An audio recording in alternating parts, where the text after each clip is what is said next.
Siapa di sini tolong angkat tangan yang suka dengan politik? Oh, oke. Wah, ini luar biasa. Artinya di sini identitas itu seperti agama, suku, etnis itu dimanfaatkan sebagai jalan pintas untuk mendapatkan kekuasaan. Ya, bahkan di negara yang kelihatannya satu bangsa, satu negara seperti Inggris saja bisa pecah dengan Irlandia gitu kan.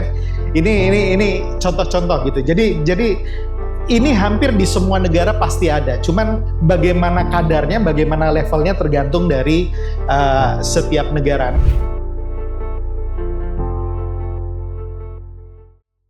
Hari ini kita akan mendengarkan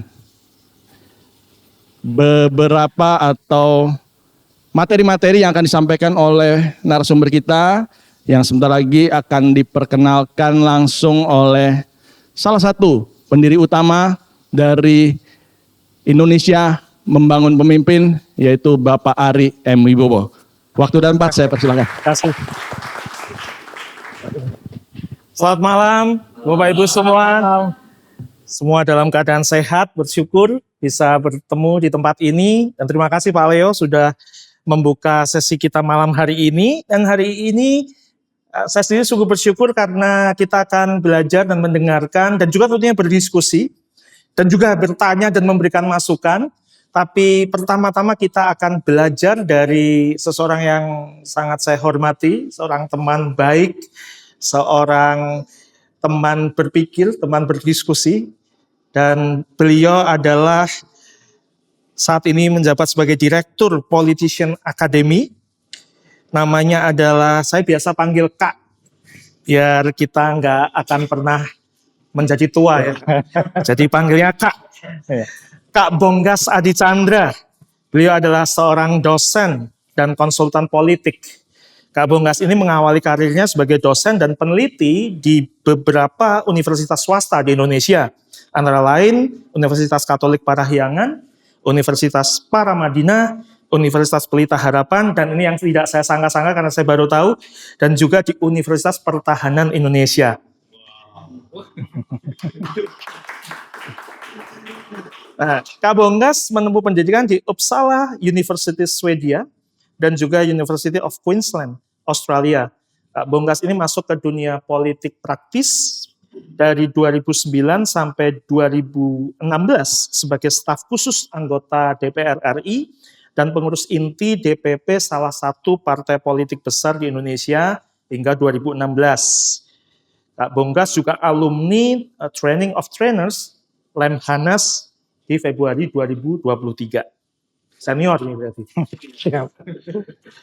Kemudian Kak Bonggas mendirikan Politician Academy di tahun 2017 dan sudah membantu banyak pemenangan kandidat anggota legislatif maupun kandidat kepala daerah di Pileg 2024 berhasil mendudukan 61 caleg di kursi parlemen, 5 DPR RI, 8 DPRD provinsi, dan 48 DPRD kabupaten atau kota. Jadi hari ini kita akan belajar dari seseorang yang sangat berpengalaman dan tentu kita akan mendapatkan banyak manfaat dari itu semua. Dan setelah itu kita akan berdiskusi bersama-sama dengan Kak Bonggas. Mari kita sambut Kak Bonggas Adi Chandra.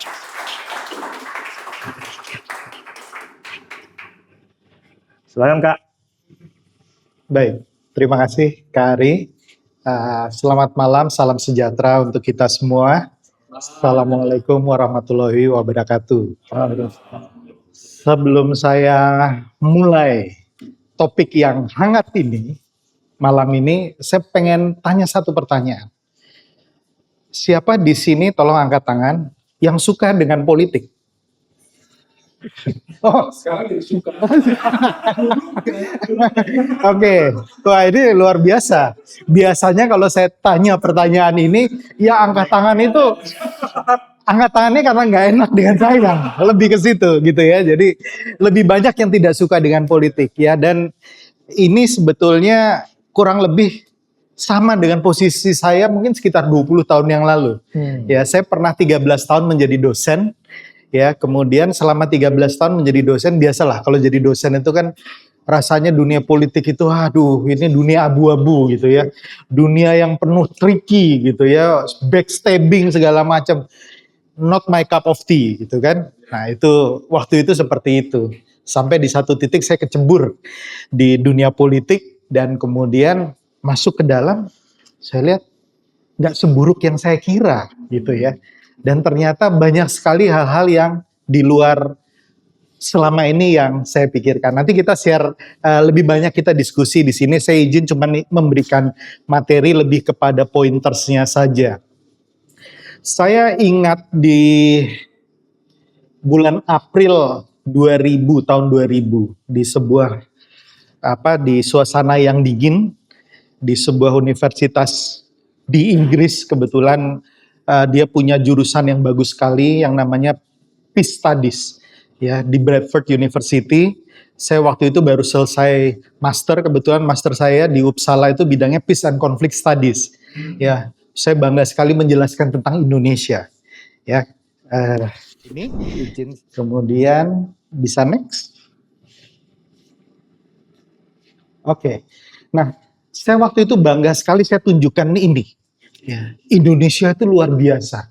Ya, ratusan etnis, ratusan bahasa, dialek dan lain-lain gitu ya. Wah, dengan bangganya saya menjelaskan tentang Indonesia. Tapi kemudian di tengah-tengah ada satu pertanyaan. Saya langsung terdiam di situ. Dia bertanya seperti ini. Apa yang membuat Anda yakin? Ini tahunnya waktu itu 2000. Apa yang membuat Anda yakin? Coba next. Oke, mungkin. Apa yang membuat Anda yakin bahwa Indonesia tidak akan seperti ini? Ini kondisinya mirip sekali sama Indonesia, di mana ada sebuah negara multi etnis, multi agama, multi bahasa, multi budaya, yang kemudian dalam jangka waktu beberapa tahun itu terpecah menjadi berapa negara itu? 1, Macedonia, Serbia, Montenegro, Bosnia, Kroasia, Serbia, dan Slovenia. Jadi 7 negara. Kenapa dia menanyakan itu? Karena Indonesia memiliki semua hal yang mirip sekali dengan ini. Ya, mirip sekali, termasuk kepemimpinan pada waktu itu yang sangat kuat. Ya, Josip Broz Tito pada waktu itu di Yugoslavia. Sedangkan Indonesia setelah Soekarno pemimpinnya juga tetap kuat pada waktu itu Soeharto. Tapi setelah itu tahun 98 terjadi kondisi ekonomi krisis ekonomi yang sangat parah, politik hancur berantakan, konflik etnis menyebar di seluruh Indonesia. Ya, mulai dari Ambon, Poso, memerdekakan diri, Papua, Aceh, kemudian Sampit, ya, ribuan orang jadi korban. Dan waktu itu Timor Leste baru melepaskan diri dari Indonesia. Dia bilang Indonesia pasti akan pecah. Tapi waktu itu saya bilang saya nggak yakin. Ya walaupun waktu itu juga keder juga gitu ya. Benar nggak ya gitu ya? Karena kondisinya sama persis dia bilang gitu ya. Ini ada mayoritas Islam, ada Kristen, ada segala. Saya enggak, karena Indonesia punya Pancasila. Indonesia punya pondasi yang kuat sekali. Nilai-nilainya itu ada di Pancasila, Bhinneka Tunggal Ika, negara kesatuan sudah menjadi satu. Waktu itu saya menyatakan itu, tapi mereka ya kita lihat nanti 2-3 tahun lagi. Dan alhamdulillah ya sampai saat ini kita bisa buktikan bahwa Indonesia itu. Nah, ini adalah kekuatan budaya. Salah satu filosofi dasar dari kita itu adalah kita memiliki budaya yang kemudian dikristalisasi dalam fondasi negara kita yaitu Pancasila. Nah, ini saya udah kayak instruktur Lemhanas ya kalau udah ngomong mengenai Pancasila, undang-undang. Tapi kita masuk ke materi kita. Oke, topik kita hari ini mengenai politik identitas atau saya sering mengatakan politisasi identitas. Ya, ini salah satu yang mengakibatkan konflik perpecahan negara, kehancuran negara itu terjadi di mana-mana. Ya, yang disebut sebagai politisasi identitas. Itu yang terjadi di Yugoslavia, itu yang terjadi di negara seperti Turki yang kemudian pecah, di negara-negara Timur Tengah dan lain-lain. Ya, nah artinya di sini identitas itu seperti agama, suku, etnis itu dimanfaatkan sebagai jalan pintas untuk mendapatkan kekuasaan. Ya, jadi ini poinnya. Nah, ini apakah ada di negara kita? Pasti. Di setiap negara multikultur itu pasti ada. Ya, bahkan di negara yang kelihatannya satu bangsa, satu negara seperti Inggris saja bisa pecah dengan Irlandia gitu kan. Ini contoh-contoh gitu. Jadi ini hampir di semua negara pasti ada. Cuman bagaimana kadarnya, bagaimana levelnya tergantung dari setiap negara. Nah, bentuk politisasi identitas di Indonesia di sini kalau saya bagi 3, yang pertama dalam konteks pemilu, ya, ini biasanya paling sering terjadi pada saat pemilu, yaitu kampanye berbasis sara. Nah, sebetulnya bukan hanya pada saat kampanye ya. Kalau kita lihat kemarin bencana yang terjadi di Sumatera mulai muncul lagi kan. Bagaimana bendera Aceh, bendera GAM ya dikibarkan kembali gitu ya, dan kemudian isu mengenai bagaimana Aceh diperlakukan oleh pemerintah pusat gitu ya, atau Papua sampai sekarang itu masih menjadi sesuatu yang laten, itu muncul. Jadi nggak selalu berkaitan dengan kampanye, tapi pada saat bencana pun bisa terjadi. Narasi negatif, ini sering disebut sebagai hate speech ya, ini sering terjadi, menyebarkan hoax, menyinggung, menciptakan ketakutan, kebencian antar kelompok. Kemudian yang berikut adalah mobilisasi identitas yang menggalang dukungan berdasarkan kesamaan identitas, budaya, dan lain sebagainya. Nah, saya akan menjelaskan tantangan di kita itu apa. Ya, ada 6 di sini. Nanti saya bahas satu persatu. Tapi saya tidak hanya membahas masalahnya, tapi saya juga memberikan semacam kira-kira solusinya bagaimana supaya kita nggak bergantung kepada sesuatu yang tidak jelas.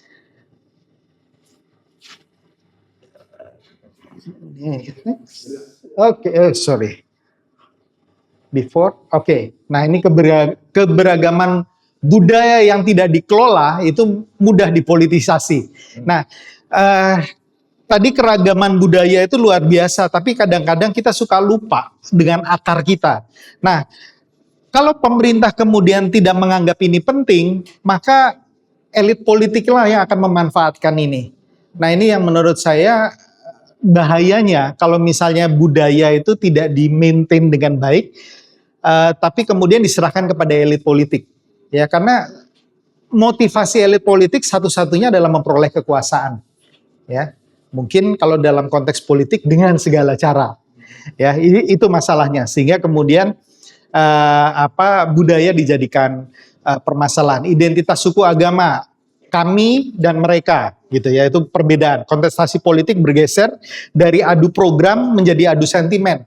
Kenapa? Karena pemimpinnya nggak punya gagasan, ya, pemimpinnya nggak punya kapabilitas, nggak ada yang bisa dijual selain identitas akhirnya. Karena identitas kan diterima begitu saja begitu kita dilahirkan, ya. Pemimpin sejati seharusnya dia menyatukan, bukan menunggangi keberbedaan itu. Saya mohon maaf, nanti saya akan memberikan contoh-contoh yang mudah-mudahan tidak keluar dari tempat ini gitu ya, karena ini contoh-contoh yang sensitif. Mungkin teman-teman di sini juga sudah pernah melihat ini gitu ya, tapi saya ambil ini sebagai contoh. Yang kiri dulu mungkin bisa diklik nggak? Yang ini. Nah, play. Yang ini apa bisa diklik nggak videonya?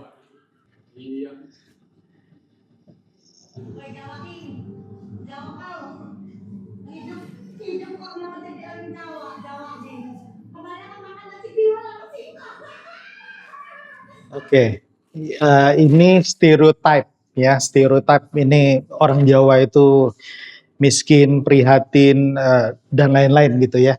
Nah, ini mohon maaf, harusnya saya blur ini gitu, tapi keburu kekirim ke Pak Leo. Pak Leo, ya ini mohon maaf, ini ditulis, jangan percaya orang Jawa Tengah, Jokowi, Ganjar, mereka merampok kekayaan kita, mereka bunuh rakyat Papua, injak-injak harga diri bangsa Papua, dan kata-kata rendah, rasis, monyet, dan sampah. Kami bukan rendahan. Ini surprisingly dikatakan oleh sekarang jadi Ini mestinya saya hapus ini ya. Ini mohon maaf kalau direkam nanti ditit gitu ya. Oke. Ya ini ironis kalau menurut saya gitu ya. Tapi ya itulah yang terjadi. Ya, yang paling kanan mungkin ada yang udah tahu ya, yang resbob. Ya, oke. Satu back, satu lagi ya. Ya, ini udah ditangkap, udah minta maaf. Ya. Nah, sebetulnya konteks yang di kiri dan yang kanan itu konteksnya sosial, bukan konteks politik. Ya, tapi maksudnya kalau pemerintah nggak menjaga dan tidak tegas, ya, ini yang kayak gini-gini awal dari konflik, gitu ya. Orang Sunda itu lemah lembut sama kayak orang Jawa sebetulnya gitu. Tapi bukan berarti mereka nggak bisa marah gitu ya. Apalagi kalau kayak disinggung Persib gitu ya. Kalau di Bandung gitu ya, wah itu harga mati gitu ya, bahaya sekali. Sama aja kayak Persibaya dan Arema gitu ya. Persib sama Persija itu kan kurang lebih seperti itu. Saya begitu. PSIS loh. Semarang ya, Semarang. Oke, yang next, yang kedua. Kita mempunyai budaya yang bagus yang namanya gotong royong. Ya, gotong royong itu sebetulnya bagian dari solidaritas masyarakat.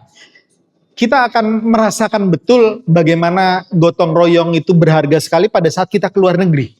Ya. Kalau di dalam ini kayak kita taken for granted gitu ya, tetangga peduli apa sih. Waktu COVID ya, itu kan terlihat sekali gotong royong bagaimana saling membantu segala macam, saling membeli. Itu kalau di luar negeri mungkin agak susah itu terjadi, sangat individualis ya. Kita akan merindukan ini pada saat kita ada di luar ya. Saya tahu beberapa dari teman-teman mungkin punya pengalaman tinggal di luar, kerasa sekali itu. Ya. Jadi permasalahannya adalah pada saat ini masuk ke politik itu menjadi nggak benar gitu ya. Kepentingannya menjadi kepentingan elektoral. Jadi gotong royongnya itu mengelompok.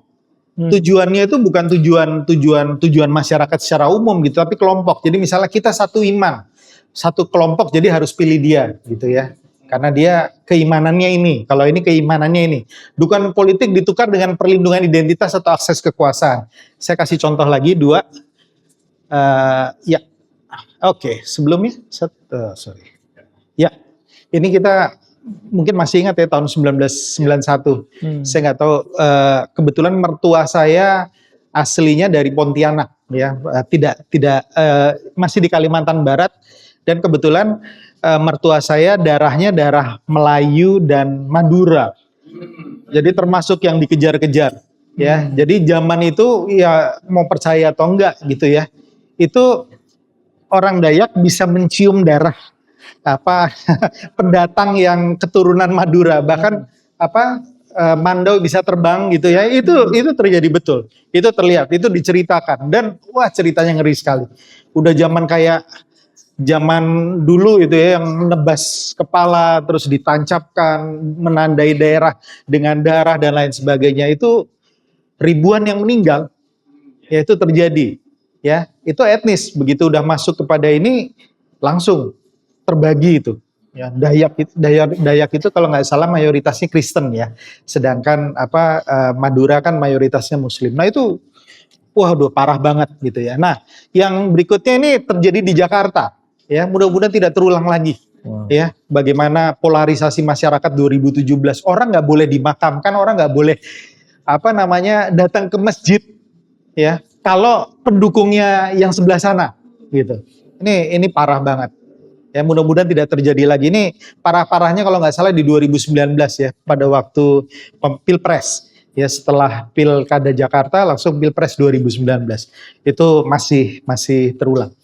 Nah, yang lain, ini tantangan dari politik identitas ya, di mana kita mempunyai budaya hierarkis. Ya, budaya hierarkis itu budaya hormat kepada Hormat kepada, oh ya kameranya ya. Nggak sadar kamera saya. Oke. Hormat kepada orang tua itu bagus. Di Jepang ada, di Korea ada. Kita rata-rata di timur kan orang seperti itu. Tapi kita lebih mengarah kepada feodalisme. Nah ini yang bahaya. Karena kalau feodalisme itu kita mengikuti apa saja yang dikatakan, walaupun itu belum tentu benar, gitu ya. Jadi mengikuti tokoh tanpa bertanya. Ya, ini bagian dari feodalisme, membela identitas tanpa berpikir kritis. Nah, dampaknya di pemilu, kalau elit bicara apapun diikuti. Ya, salah pun pokoknya benar, gitu kan. Kemudian kritik dianggap pengkhianatan, demokrasi berubah jadi mobilisasi loyalitas. Ya, demokrasi mati bukan karena kurang suara tapi karena kurang nalar. Jadi orang nggak mikir lagi, dia nggak mencerna lagi apa yang dikatakan oleh tokoh atau elit politik ini langsung diikuti. Oke, nah kita masih ingat cebong versus kampret. Ini dulu zaman itu ya, tetangga itu berantem, arisan keluarga berhenti. betul, arisan keluarga itu sampai berhenti dan panjang gitu ya. Sementara kita nggak tahu elit politiknya udah salam-salaman, udah kemudian ngajak masuk ke dalam kabinet gitu ya, kemudian udah senyum-senyum. Masyarakatnya ini masih berantem ya. Dan pada waktu itu media sosial banyak sekali yang no-name gitu ya, namanya macam-macam, pokoknya parah banget lah pada waktu itu. Nah kemudian yang berikutnya permasalahan dengan politisasi media sosial adalah karena ya budaya instan dan media sosial. Orang pengen cepat mengambil kekuasaan. Segala sesuatu yang cepat itu nggak enak. Kecuali mie instan enak kayaknya. Kalau pas dingin-dingin gitu ya. Tapi jangan terlalu banyak juga gitu ya. Segala sesuatu yang instan itu dilakukan. Misalnya mau cepat populer, padahal nggak pernah kontribusi untuk masyarakat. Mau cepat terlihat hebat, padahal nggak lakukan apa-apa sebelumnya. Akhirnya apa yang dilakukan? Uang transaksional. Akhirnya seperti itu yang terjadi ya. Jadi kemudian ditambah dengan ini viral. Ya, segala sesuatu harus viral dulu, gitu ya, baru bisa populer. Ya, algoritmanya jadi algoritma emosi. Coba sekarang masih terjadi ya. Dimana kalau kita lihat, kalau isinya marah-marah, maki-maki, itu cepet banget dilihat orang. Ya, karena esensi dari manusia, psikologis manusia itu sebetulnya lebih melihat kepada hal yang negatif daripada yang positif, ya. Kenapa media gosip laku gitu ya? Karena orang seneng dengerin gosip daripada membaca fakta. Kompas atau Tempo mungkin nggak terlalu dibaca, tapi kalau udah isinya gosip artis, tabloid atau YouTube podcast, itu yang nonton juta-juta. Saya yang nonton paling cuma 90, 100. Gak apa-apa, tapi saya semangat terus buat. Ya, tapi itulah gitu ya. Jadi narasinya baik versus jahat. Ya, jadi kalau yang viral itu kayaknya udah pasti baik.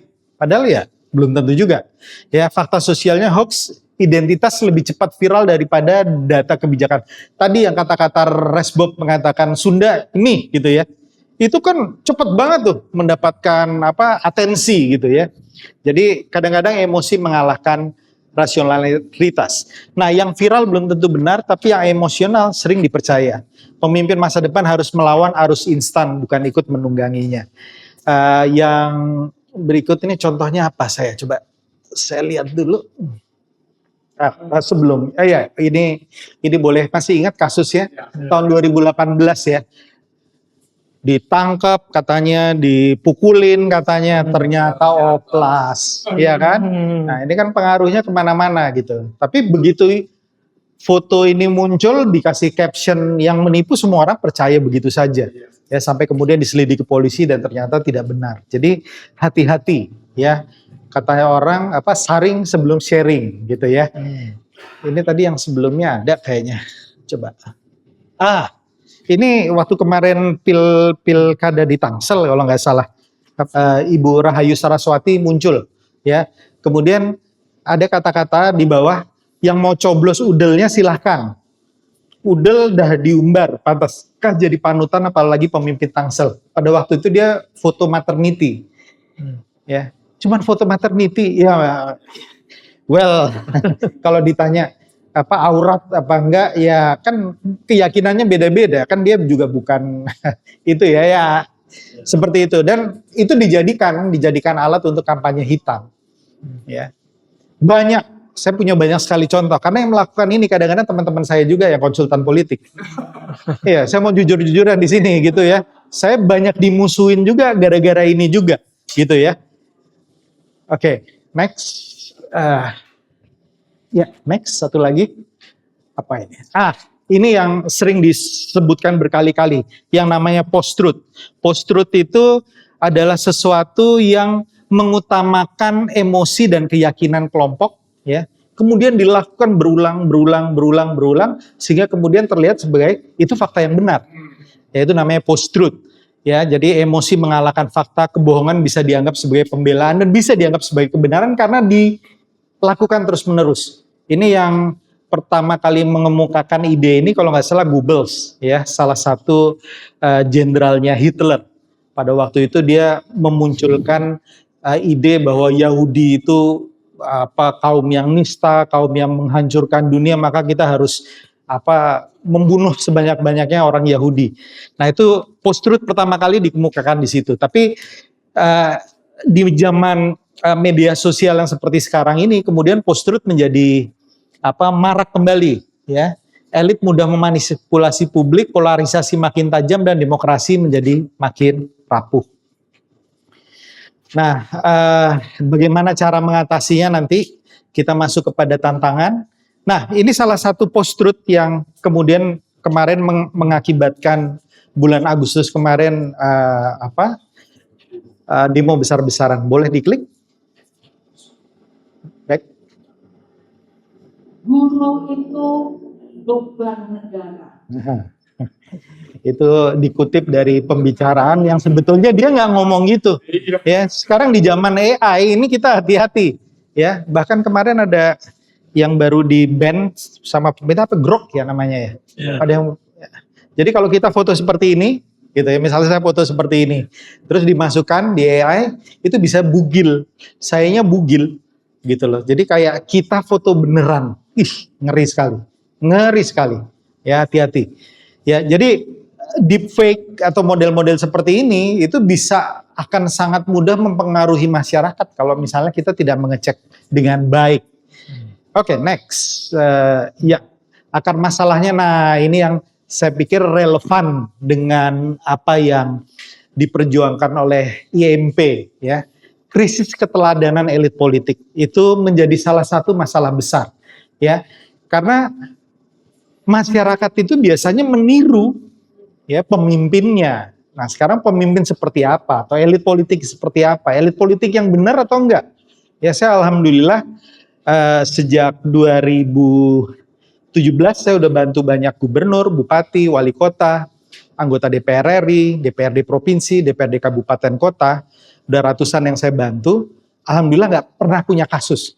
Kenapa? Karena saya ngajarin cara yang benar, ya, untuk bisa jadi anggota dewan, untuk bisa jadi kepala daerah. Karena saya selalu percaya bahwa kalau jalannya benar, nanti pada waktu duduk lebih enak, lebih benar, lebih bisa menghargai. Itu yang saya yakini, ya. Dan alhamdulillah kepala daerah yang saya bantu itu sekarang sampai 2 periode mereka. Jadi dapatnya 2 periode, bukan cuma 1 periode. Artinya mereka betul-betul mempunyai tempat di masyarakat. Jadi ketika elit miskin gagasan, identitas jadi jalan pintas, dan ketika prestasi tidak bisa dijual, sentimen dijadikan komoditas. Ya, ini masalah pemimpin. Bangsa yang besar tidak runtuh karena beda identitas, tapi karena pemimpinnya malas berpikir.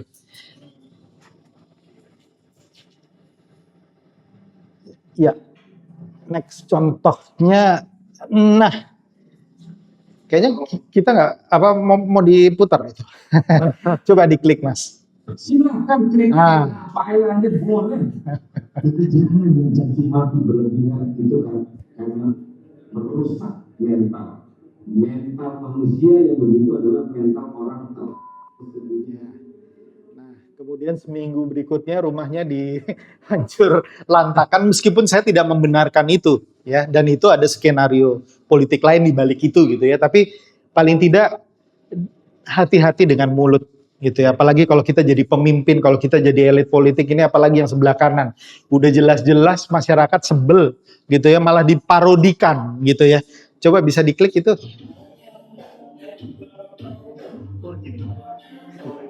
Korek sama waktu joget-joget anggota dewan.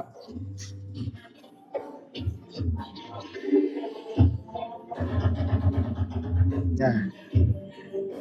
Ini bayang, ini elit-elit politik semua. Ini sekjen salah satu partai politik besar di Indonesia, ya. Nah, kemudian yang di bawah, kita masih ingat mungkin dulu yang di Pati, jangankan 5.000, 10.000, 50.000 pun saya akan layani. Ya, waktu mereka protes mengenai kenaikan PBB di Pati, ya. Nah, ini baru minggu lalu akhirnya ditangkap.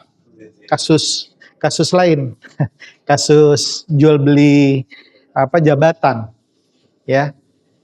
Jadi ini contoh pemimpin-pemimpin yang dipilih secara politik, ya. Kita bisa lihat kualitasnya kayak gini. Nah, habis itu kita mau nyalain masyarakat. Kok masyarakat begini, masyarakat begitu ya? Lu ngaca dulu dong, gitu. Mestinya kan gitu ya. Nah, ini contoh yang tidak baik. Next. Oke, kalau tantangan budaya, saya pikir yang berikutnya itu berkaitan dengan bagaimana kita kadang-kadang tidak menghargai budaya kita sendiri. Berapa banyak yang masih nonton wayang kulit, wayang orang, itu udah langka loh. Di Semarang ya, dulu di THR ya Pak. Yeah. Itu kan suka ada Sri Mulat, wayang orang, itu sekarang udah susah sekalinya, hidupnya itu udah susah sekali. Di Solo ya. Zaman kita dulu Sri Mulat ya, Solo gitu ya, nonton itu Sriwedari segala macam itu udah jarang. Terus kesenian-kesenian yang lain lah gitu ya, kayak tari budaya itu cuma jadi simbol-simbol kalau acara-acara pejabat datang nari gitu. Tapi habis itu nggak betul-betul dilestarikan dan dibudidayakan, sehingga kemudian negara sebelah nyuri gampangnya gitu ya, batik waktu itu mau diambil, reok mau diambil, mau diambil. Habis itu baru kita marah-marah. Padahal selama ini kita nggak menjaga itu dengan baik ya. Jadi ini bahkan kita lebih seneng kalau dulu westernisasi ya. Kalau sekarang udah nggak terlalu westernisasi. Mungkin sekarang koreanisasi. Ya. Atau cinasisasi. Apa maksudnya? Drama dracin gitu ya. Sekarang kan semua ke timur semua gitu ya. Nah ini kayak gini-gini kita bangga sekali dengan luar tapi nggak melihat kita ini sebetulnya lebih hebat dari mereka semua ya. Kemudian isu ras agama, fragmentasi identitas anak muda gitu ya. Anak muda lebih mudah terekspos. Masalah dengan anak muda sekarang itu adalah karena media sosial mengakibatkan mereka itu haus akan validasi. Ya, dan validasinya kalau mereka nggak punya apa-apa, mereka inginnya instan semua. Cara-caranya instan. Ya apalagi tadi kalau dicontohkan dengan pemimpin-pemimpin yang memakai cara instan itu jadi makin parah gitu ya. Jadi yang parah itu sebetulnya bukan budaya dari luar, tapi bagaimana kita kadang-kadang kurang menghargai dan menjaga budaya kita sendiri.